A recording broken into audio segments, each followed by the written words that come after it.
C'est François Hollande lui-même qui l'a exigé. La majorité doit faire bloc derrière Najat Vallaud-Belkacem pour défendre sa réforme du collège. Une réforme et une ministre de l'Éducation nationale sévèrement critiquée. Bonjour Dany Cohn-Bendit. Bonjour Maxime. Un mot d'abord de la ministre Dany. Nicolas Sarkozy parle de sa médiocrité.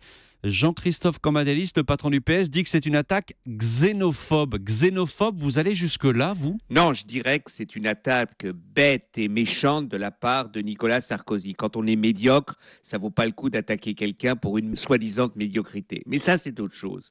Moi, je dis, Najat a raison.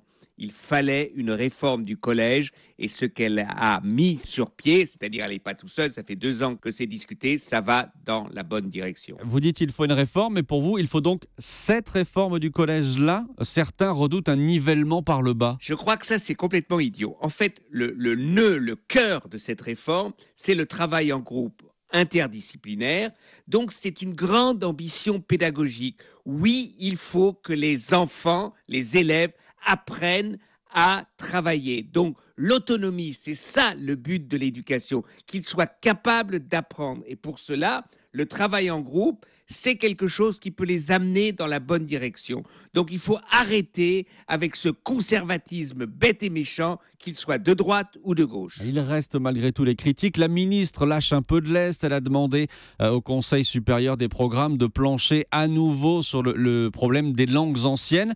Ça veut dire quoi, Dany ? Ça veut dire que toute réforme complète du système scolaire et notamment du collège est impossible ? Non, c'est pas impossible, c'est toujours la même chose avec les réformes dans l'enseignement. Quand c'est la droite au pouvoir et qui font une réforme, il y a 1 million de personnes dans la rue. Quand c'est de la gauche au pouvoir qui font une réforme, il y a 1 million de personnes dans la rue. Il faut arrêter. Oui, par exemple, l'aide aux élèves qui va avoir lieu en 6e, 3 heures et après 1 ou 2 heures en 5e et 4e, c'est d'aider ceux qui sont plus faibles à rattraper et ceux qui sont plus forts à aller plus loin. Donc c'est justement le contraire de l'égalitarisme. Ce qu'elle essaye de mettre sur pied, c'est la différenciation de l'éducation et de l'apprentissage, vu que les élèves sont de niveaux différents. Vous parlez d'1 million de personnes dans la rue. Pour l'instant, on n'a vu personne dans la rue. Non, mais je me dis dans l'histoire.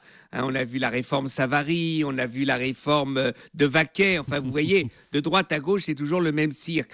Oui, il faut une réforme de collège. Oui, il faut une nouvelle pédagogie. Et la réforme de Najat est justement de prendre en compte cette nécessité pour qu'il y ait à la fin plus d'autonomie, de capacité d'apprendre des élèves. Alors vous qui l'appelez Najat, vous considérez que Najat Vallaud-Belkacem est une bonne ministre ? Je considère qu'elle est une bonne ministre, qu'elle a de la lucidité, on pourrait même dire en politique du courage, et qu'il faut l'aider. Ça ne veut pas dire que tout est juste. Par exemple, c'est vrai qu'il faut soutenir l'allemand pour ceux qui veulent faire l'allemand. Il faut peut-être soutenir un peu plus ceux qui veulent faire du latin et du grec, mais qu'on arrête de me dire que la formation passe par le latin et le grec. Moi, je n'ai pas fait de grec.